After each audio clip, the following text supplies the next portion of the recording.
Are you surprised that Justin Garrett wasn't able to go?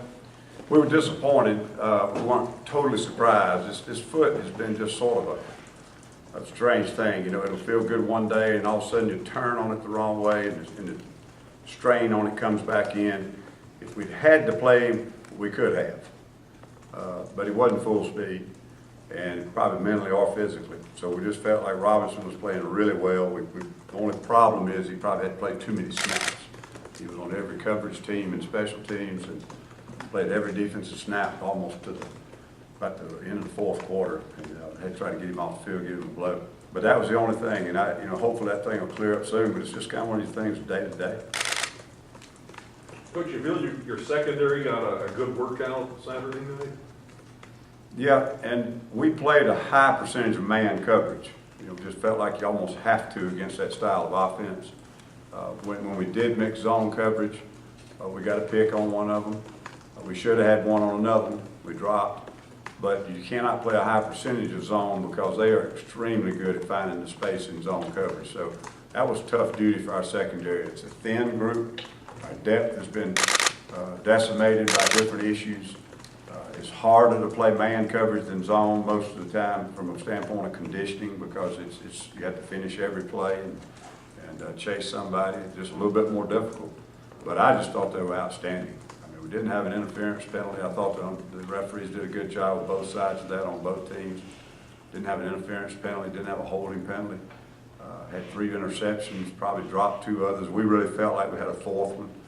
Mincy, felt like he caught that ball, but coach had just wanted time in the game to challenge it with the situation, our timeouts and everything. So I just think they just did an outstanding job. During the course of the game, we felt frustrated about the amount of pressure we were getting on the quarterback, but as we looked at the film, he was throwing the ball very quickly at times. We were a step or 2 away. A couple other times, as we were peeling our defensive ends on the backs, releasing out of the backfield, it took away some of our pressure. So toward the end, we started leaving the linebackers on the backs, and we started getting some pressure with 4 guys. So that wasn't as bad as we thought. And I don't mean to get off your subject. The only thing that's really disappointing is we didn't stop the run well when we were playing with 2 high safeties, and that was as much our fault, my fault with the plan. We should have adjusted it a little more quickly, changed it up a little bit with what we were doing. I think they kind of found an itchy spot and started scratching, and although that's not their deal, it was effective for them.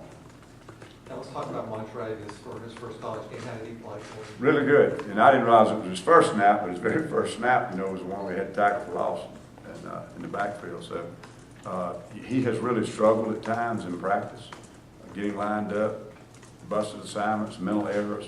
But when you have a game plan, you sort of settle into, you take a lot of stuff in, but as the first, second quarter ends, you sort of settle into what you got to play. And as it got thinned down a little bit and simplified, and Rodney was able to play those young freshmen quite a bit, I just thought he played outstanding for the first time ever in a college football game. He probably showed up as much as anybody in that whole front. Disruption in the running game and pressure on the quarterback. Do you think about, obviously he's a freshman, but give him more snaps, maybe start him, anything like that? We'll have to see. But probably judging on what kind of week of practice he has. There was a lot of good performances by the young guys. I think he had the fewest mental errors, and he certainly physically played well. But I don't know that we'll switch that right now. How about the linebackers as a whole? Pretty average. The thing we were playing so much dime package, Casanova didn't play with 19 snaps. My other Will linebackers got no snaps. Jake and Frost split the reps at Mike linebacker. I think Frost probably had a little more production, but he had a couple of mental assignments that Jake didn't have.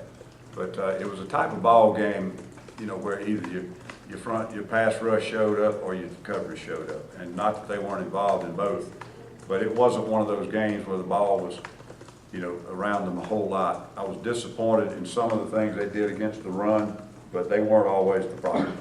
We had some busted stunts. We had some other fit issues that weren't linebackers. But I thought their play against the run was, B-, C+. Got to improve. But it's hard, like I said, we were playing 6 DBs, vast majority of the game. They weren't even, the Will linebackers not even on the field. Ellis, you guys played Kenneth Carter inside. Played Kenneth Carter inside Saturday night. Is he still available to play again too? I'd say right now we're still sort of in a musical chairs with Jeff gone. we kind of need him inside. With D Ford, we kind of need him outside. As the young players improve, Elijah and Carl got a lot more snaps than Elijah. I think Elijah only got 3 snaps. They made some mistakes, typical freshman mistakes. As they get better, the season rolls along, we'll probably have the luxury to move Kenny inside when we need to. Rodney feels like possibly when we can substitute on obvious passing downs, he's probably one of our best interior rushers. So there'll be some rotation in there. One good thing I think we're developing up front is some real quality depth.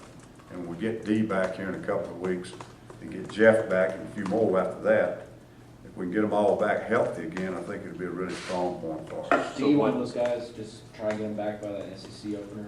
MSU? Well, we don't know. It's a medical decision.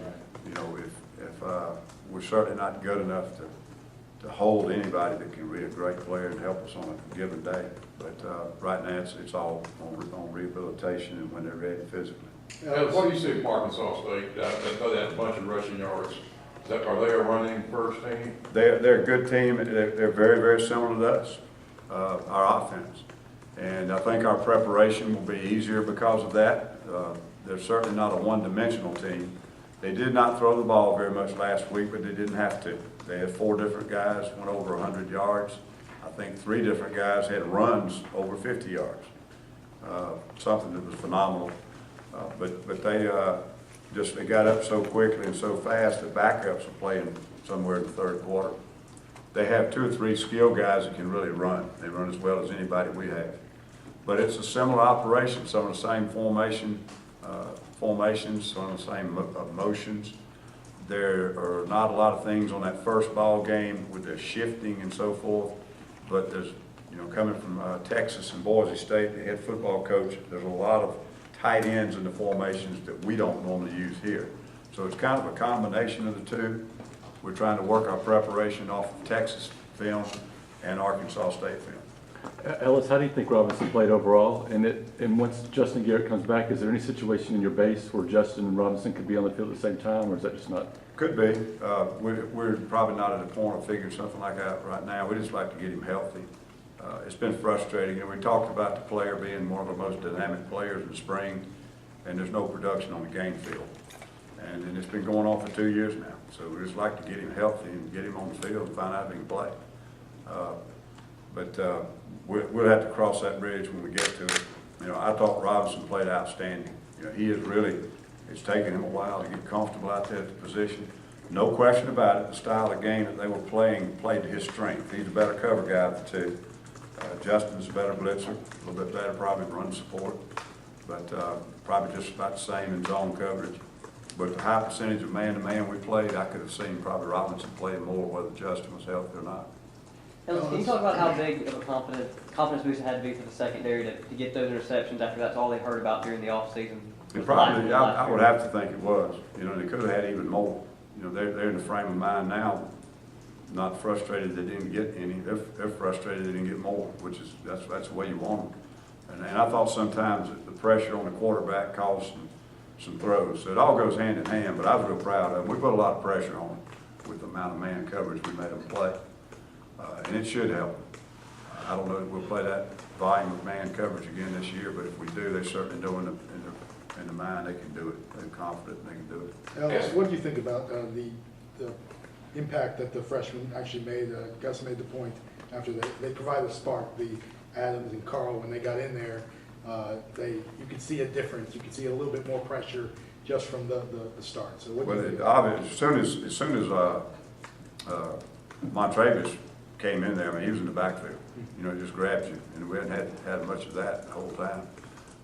Carl and them had struggled a little bit more with twists and assignments, but physically they did. They showed up. Elijah had a little bit tougher time, and didn't probably have as good a practice preparation as Carl, but they did. When they get on the field, they look like they belong on the field, and they're 18-year-old freshmen, but playing in the SEC, but they look like they fit right in.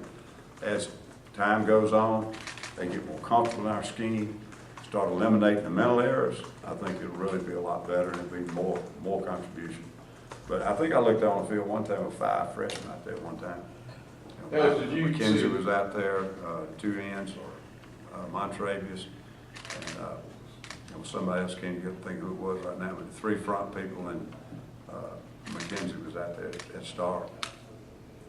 Did you see a difference at practice today, but as a result of winning the game?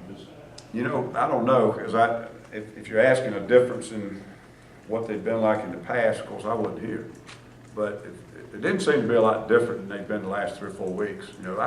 They've sort of bought into what we've been doing since the time we got here. They've all been, positive about the response to anything we changed and want it done differently. And change is always hard. I've been through it now, I think about 9 times, well, more than that, in 34 years. It's hard on players, it really is, even when you have success. But I think the attitude's been good the whole time. I think the question is, what would it have been like had we not held up our end of the bargain and would have come in with one more frustrating loss? That was the most important thing that happened, in my opinion, the whole night, is that when we had a chance to slip, we didn't. They stood right in there and played hard and finished the game and got it done. And obviously they'd had a problem doing that in the past. Is this a game with Arkansas State, as much as they run it, that you can maybe put a guy like Kyle Frazier out there a little bit more with his big body? Kyle's problem is he kind of leveled off on the learning curve. Yeah. And it went well for the first 2 or 3 days. Sometimes when they come over there and they're brand new, you're really surprised how quickly they pick up a few things, but then all of a sudden it leveled off. And frankly, he struggled the last week with our scheme. He just, right now, he's not comfortable where to line up and what to do. It's not a physical issue. He's shown in some drills and in a couple of scrimmages he can tackle when he gets in the right place. But right now, it's not coming too clearly for him. Hopefully another week of practice, when that light will turn on and he'll get better. What have you seen from J.D. McKissick there, one of their receivers, Arkansas State, number 23? Yeah, he's extremely fast. Like I said, I think they've got 3 players that can run with anybody on our team. The system gives them a chance to get in space and use their speed. He can really run. Gus, Ellis, their quarterback was saying you guys put the deepest safety he's ever thrown against. He thought you guys were unusually deep. Why were you doing that? Is that kind of something you're going to be doing? Well, there may have been a couple of downs we did, but actually we tightened them down on our man under with 2 deep and played them a little more aggressively. But it could have been certain down and distances where they were a little deeper. He threw a few balls where he was scrambling, but threw across his body. And I don't know, maybe he felt like they were deep there. A lot of people teach quarterbacks to throw the ball downfield on scrambles against man coverage because normally the receiver is going to be a little more comfortable in that situation than the defender. They're used to catching those high balls, and scramble balls. So, a lot of times they teach them to do that, but our kids really did a good job of staying in coverage and staying back when they had deep zone over the top, or staying with their man when they had man-to-man. That's not where we got our picks, except for one of them, but we dropped 2 others that we should have had, playing good discipline, depth on those. Ellis, are you using, Rhett and Gus, their experience at Arkansas State, any in scheming and kind of getting an understanding of their players and matchups? Yeah, been very helpful this week. They obviously know the personnel. We had 7 coaches here that coached those guys last year, so we have very good familiarity with personnel, and that helps. And then, as we look at the tape, there's some variation of formations. Some of that comes from the fact that it's kind of a combination of Gus's offense and the head coach's offense, merging together, and really presents some difficult problems. The other thing is that they have 2 really good tight ends, and we're more of a H-back, I call it H-back, roving, moving fullback. So there's a little bit different flavor in the formations that they do, but some of the run plays are the exact same run play, just out of a different set. So as we watched the game, it was very good insight. Coach Malzahn spent time with us, just kind of went through some things. And he knows the things that come off of what the plays that we did see, what the setup plays are, that will probably come off of that, things we can work on that were not on film.